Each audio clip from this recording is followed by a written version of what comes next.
I'm Ashley Sanford. I'm a licensed clinical psychologist, and I'm also mom to an adorable 5-month-old baby boy. And I'm here today to talk to you about parenting stress. This is probably a topic you are very familiar with, and chances are, if you're watching this, you've probably already Googled a whole bunch of things about how to manage stress as a parent, how to help your kids manage their stress. And those are the two questions I get the most as a psychologist about parenting stress these days. So we're going to dig into that. I'm going to give you, for each of those questions, we're going to focus on both big picture ideas and some practical tips, and I'll give you 2 of each, okay, for both of those questions. Okay, it gives you a little outline for where we're going to go today. First, we're going to talk a little bit about parenting stress and stress in general, just to get us digging into this. So you're probably aware that stress affects you mentally, emotionally, physically, spiritually. It's why your hair's falling out. It's why, you don't have as much energy. It's probably why you're having nightmares and can't sleep. It's why it's hard to pray sometimes too. Okay. What we also know is that there are 2 things that predict levels of stress for anybody in any situation. It is how much control we have in the situation and how predictable the situation is. Okay. And with this pandemic, guess what? Absolutely. We have very minimal control and we have very minimal abilities to predict what's going to happen. So that leaves us saying, yeah, it makes sense why so many people are experiencing, just record levels of stress these days. And I want to assure you, and I will say this as many times as I have to, the stress you're experiencing right now is unrelated to your quality as a parent. Okay? I'm going to say that again. How stressed you are is not an indicator of how good a parent you are. I don't care if you are the best parent in the whole world, whoever that is, whatever that means, you're still going to be stressed. Nobody gets through parenting without stress. So don't worry if you're feeling stressed. It does not mean you're doing it wrong. It does not mean you're not strong enough as a person, as a parent. It does not mean that you are weak. It means that this is a situation and it has characteristics that make it hard to prepare for things. It makes us hard to feel like we have a sense of self-efficacy, that we can really make a difference in our own lives. So that control, that predictability, we don't have that, right? Like I just talked about. And so we can say, yeah, you can be a good parent and still stressed because it's not you. It's the situation, okay? But of course, there are things you can do to help manage that stress, okay?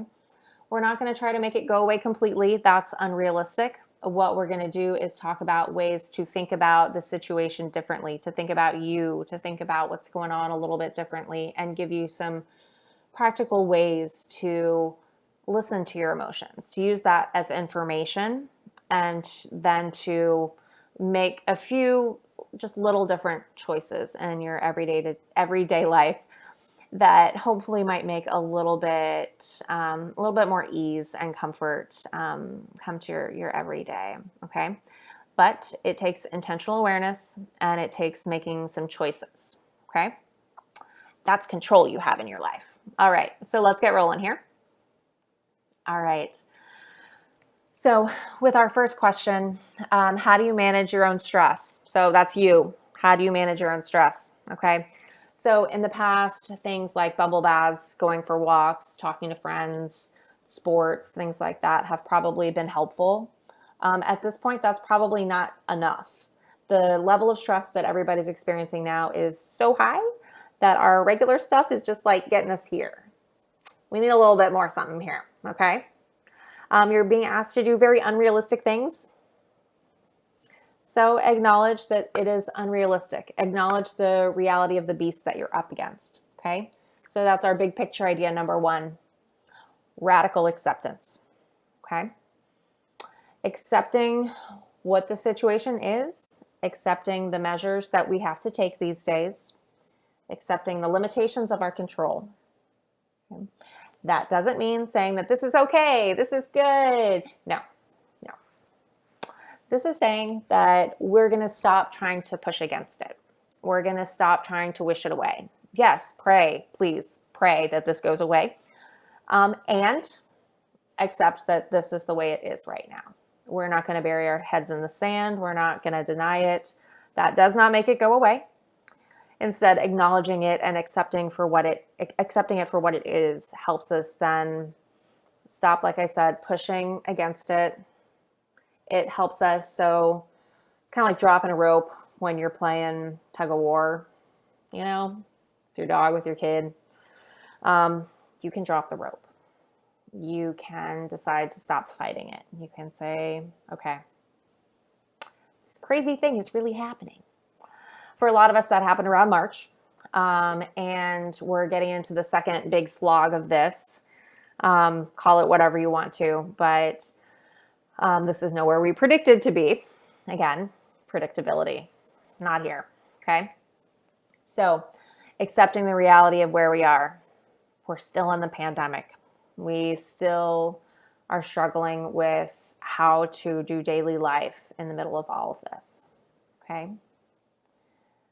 Once we accept it, then that opens the door to problem solving. Okay.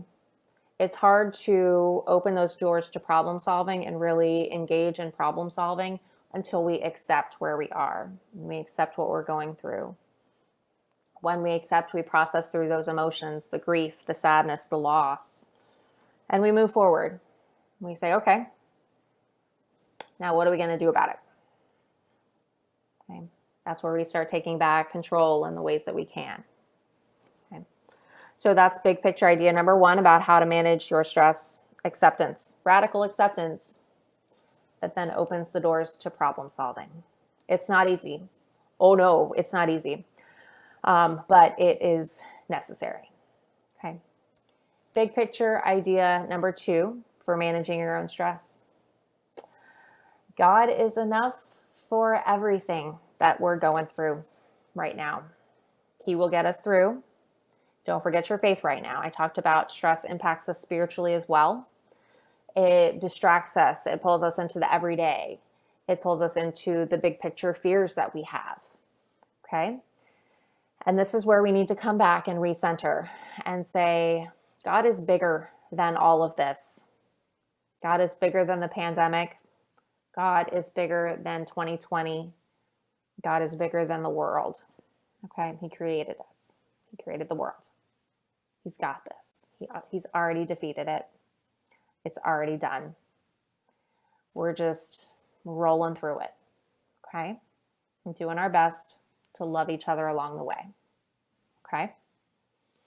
So those are 2 big picture ideas for you for when you find yourself stressed, to kind of mentally recenter, mentally kind of regroup and say, okay, this is what's happening. I'm going to accept it, feel the feelings, feel the grief, feel the sadness, feel the loss, and then move into problem solving while also knowing that God is enough.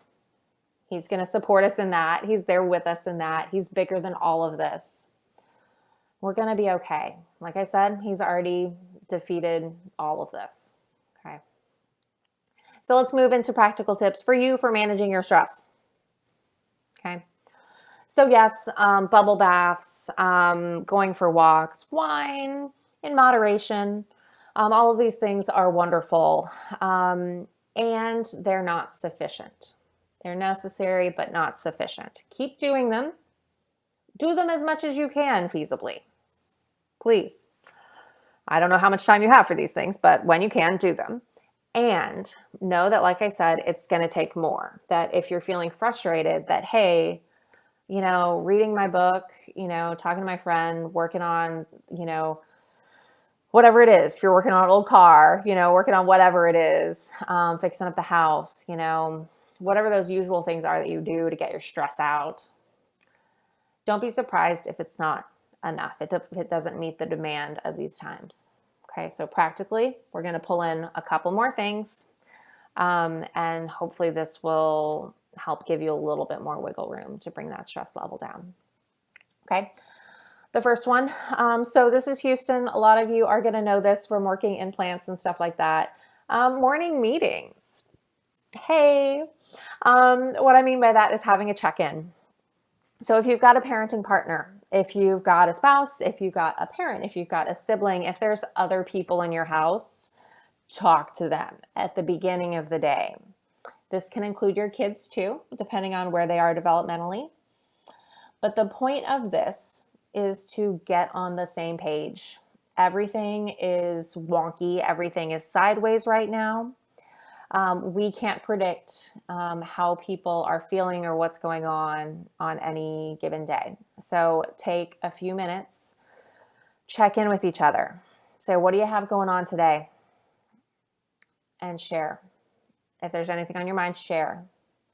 You don't have to carry things on your own. The more that things go unsaid, the more that miscommunication happens, the more that miscoordination happens, where you have something going on and you forgot to tell your partner about it, and then it kind of creates a problem. Let's minimize that, okay? So a morning meeting is a great way to do that, a morning check-in. And like I said, the more you can incorporate your kids in that and hear what they're doing, and really honor and respect, that they've got stuff going on too. Let's do that.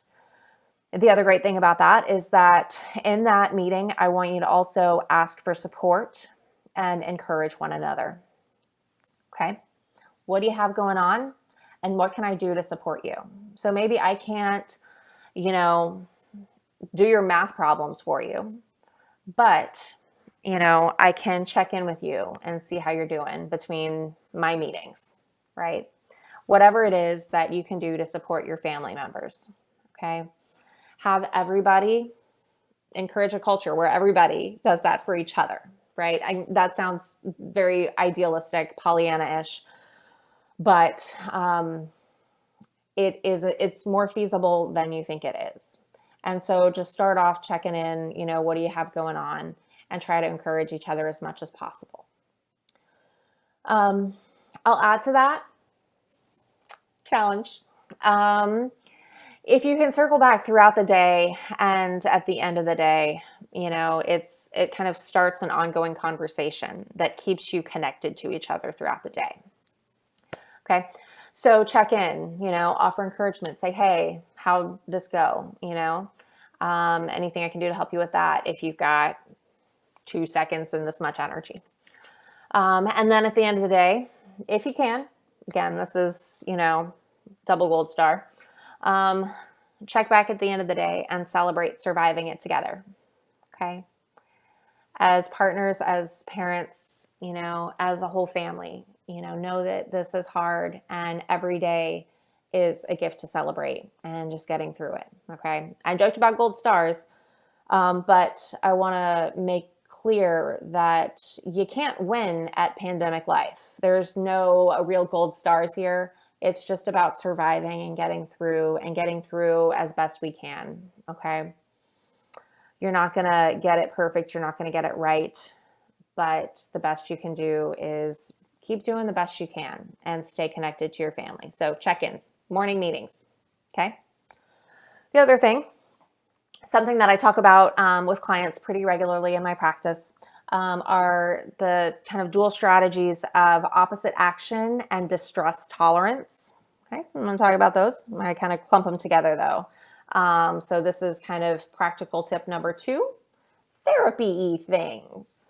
Okay, so opposite action, that's a skill in which you do the opposite of what you are tempted to do in a stressful situation. And when that thing that you're tempted to do is going to create more problems. Okay. So that's stuff like giving your partner the silent treatment when you're mad at them. That's stuff like yelling at your kid. Okay. So doing the opposite is going to be helpful in those situations. Talking to your partner, singing to your kid when you want to scream at him, or telling him how much you love him and all the different things you love about him. So for example, at the end of a long, stressful day for me, after seeing clients online like this all day, it's better than it sounds. My little kiddo might be wiggling like a stuck pig and not want me to put a new diaper on him. and I kind of want to scream sometimes. And so instead, true story, something that happens regularly, not regularly, okay, just sometimes. Sometimes I get that frustrated and that tired and that stressed. Everybody does. I'm like you, okay?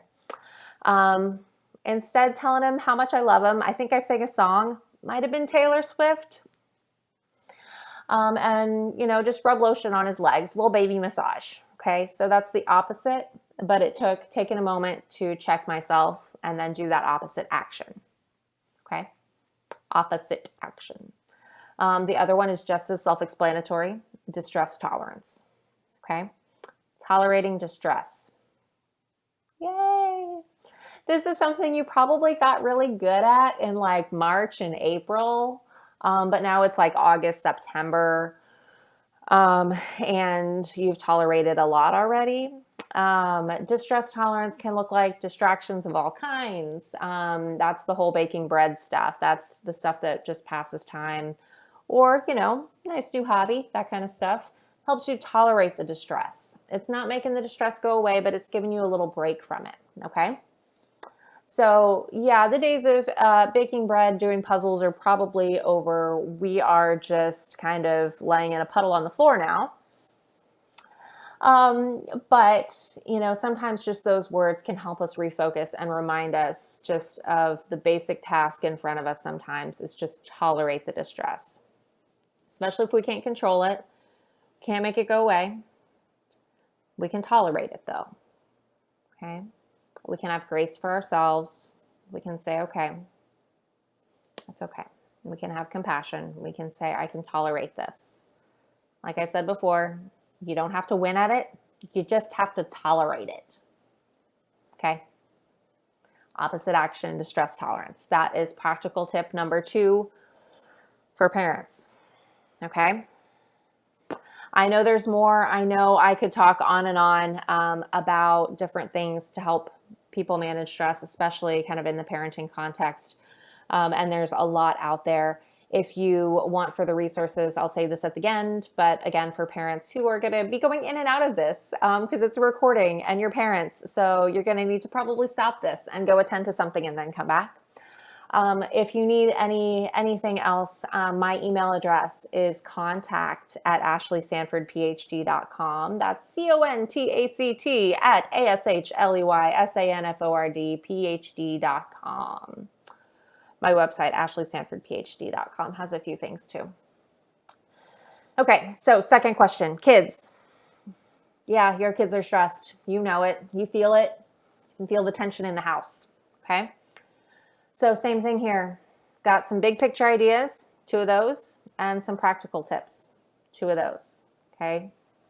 Simple today. Okay? So big picture ideas. Number 1, creating safety and, to the extent that you can, predictability for them, right? So part of your job as a parent is creating this safe little bubble where they live.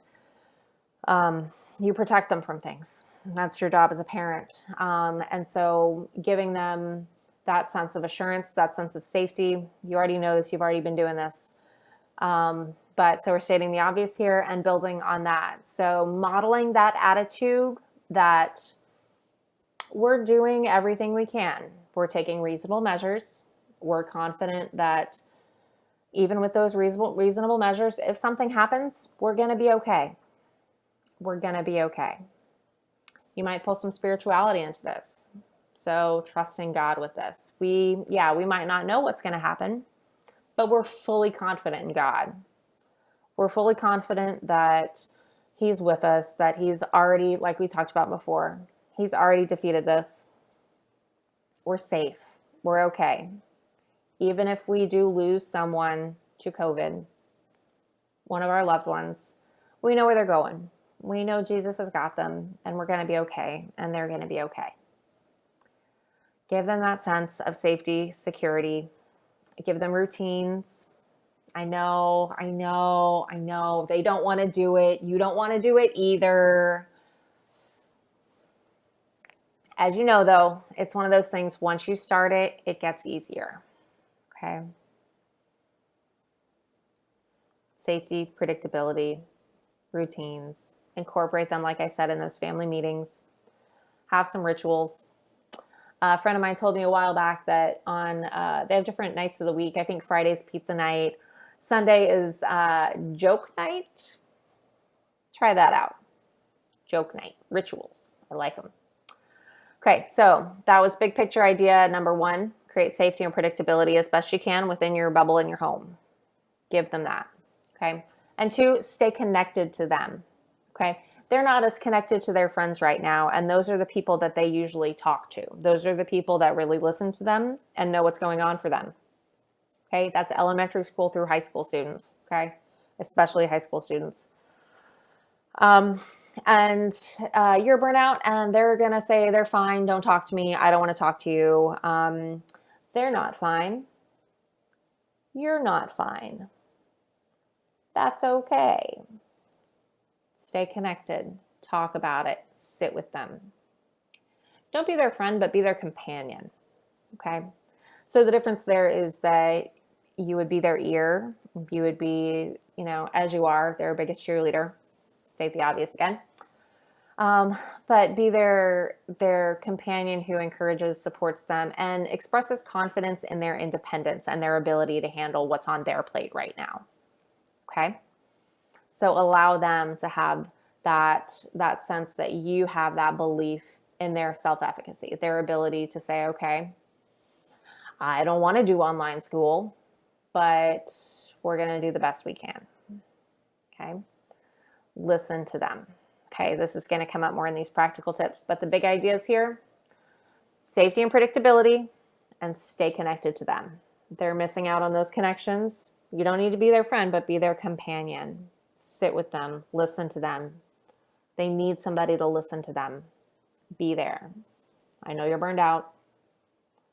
Do it anyway. It's going to save you so much in the big picture and in the long run. Okay, they need you. Practical tips. Yay! Fast forward to this part. Just kidding. Don't. Watch it all. Okay. So one of the things that I love working on with parents is, whether it's pandemic stuff or whether it's a kid with just anger issues. So if you've got like a 10-year-old who's not reacting well to getting his way, one way to work through that is to help give them other ways to communicate what's going on for them. So they're acting out, they're doing all kinds of things because it's hard to talk about it. They don't have the language, and they might not feel comfortable talking about it, being vulnerable, right? So take the initiative as the parent, as the leader. Initiate conversations about emotions. You don't have to be a therapist to do it, and do it in age-appropriate ways.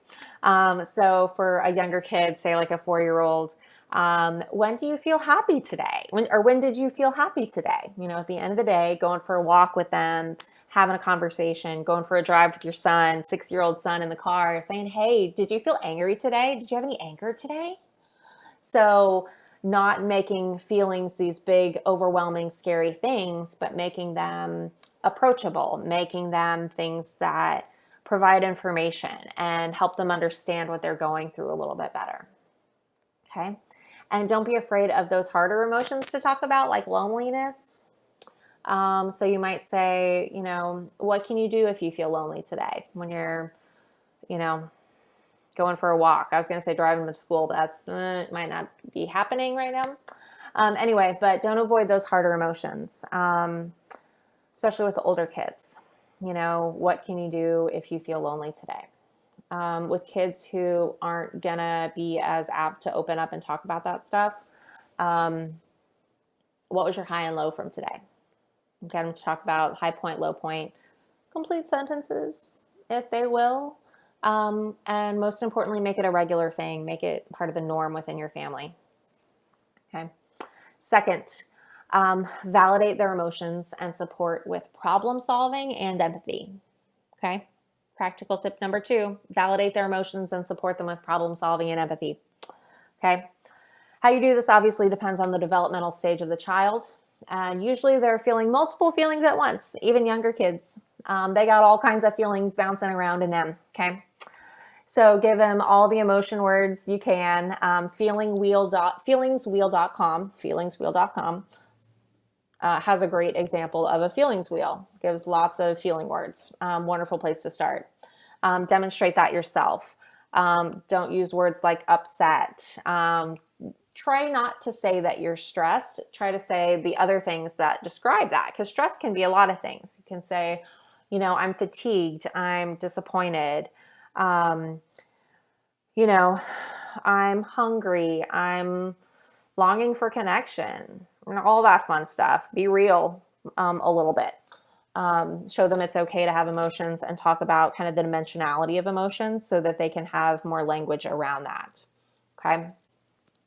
Show them that it's okay to have emotions and that we can use that. Then we can do something about it. We don't have to feel controlled by our feelings. We can think about, what can I do with that? Mr. Rogers is one of my favorites. Mr. Rogers is my homeboy. And one of the things he says is, what do you do with the mad that you feel? So you could ask your kids with whatever feeling it is, especially for the younger kids, and there are different ways to say this for older kids. But what can you do with the mad that you feel? What can you do with the loneliness that you feel? What can you do about that? That's saying, yes, it's there. Let's use that. We're not going to make it go away. We're not going to minimize it. We're going to say, okay, maybe we can just talk about it. Maybe that'll help. Maybe we can make something for a friend and drop it off at their house. Anything like that, okay? So those specific examples, if you need more specifics on any of this kind of stuff, feel free to email me or Google. Like I said, a lot of stuff is out there right now. This is a very popular topic because, like I said, everyone is stressed. There is no parent that is immune to stress. For all of the reasons that we talked about. So just to recap real quick, and I'll have an outline on my website, ashleysanfordphd.com, and I'll send it to Courtney as well. We went through 2 questions related to your stress and your kids' stress and talked about big picture ideas and practical tips for each of them. So again, for your stress, big picture, acceptance, radical acceptance. And spirituality, so centering on knowing that God is enough. God's bigger than the pandemic. He's defeated all this. 2 practical tips for you adults. Check-ins/morning meetings. Know what's going on. Don't let unnecessary problems, miscommunications, miscoordinations crop up. Second practical tip. Opposite action and distress tolerance. Those therapy things. Okay? So opposite action, do the opposite of the thing that if you did it, it would make things a whole lot worse. Do the opposite. Even if you're not feeling it, give it the best you got. Okay? This is the fake it till you make it kind of stuff. Okay? It's not going to hurt you. Push through it. It's okay. You're a parent. You've done this many times before. Okay? And distress tolerance. This is what you did at the beginning of the pandemic, but it's a helpful way to think about it. So these words, this language can just capture it for you. Opposite action, distress tolerance. Just, you got to tolerate it. You got to get through it. Okay. And second part, just to reiterate, helping your kids manage it. Okay. Big picture, create safety and predictability and stay connected to them. And practically, daily emotional conversations, and wherever and whenever possible, validate their emotions, problem solving, empathy, all that good stuff. Okay. So specifically that, like I talked about, the Mr. Rogers, what do you do with the mad that you feel? Okay. So I wish we could have done a conversation, a chat. I miss hearing about how y'all are doing. I miss seeing your wonderful faces. I hope that we can do that again sometime in the future. We're looking forward to it. We're having faith that that is going to happen. I hope today was helpful for you. And this is something like we talked about that you can come back to. And like I said, feel free to ask me any follow-up questions you need to, clarification, or if you're like, I did this and it didn't work out very well. Let me know what happened. Let's email through it. Okay. And email is the best way to get in touch with me. My email is contact@ashleysanford.phd.com. Again, that's contact@ASHLEYSANFORD. All right. Hang in there, guys. Take care. Bye-bye.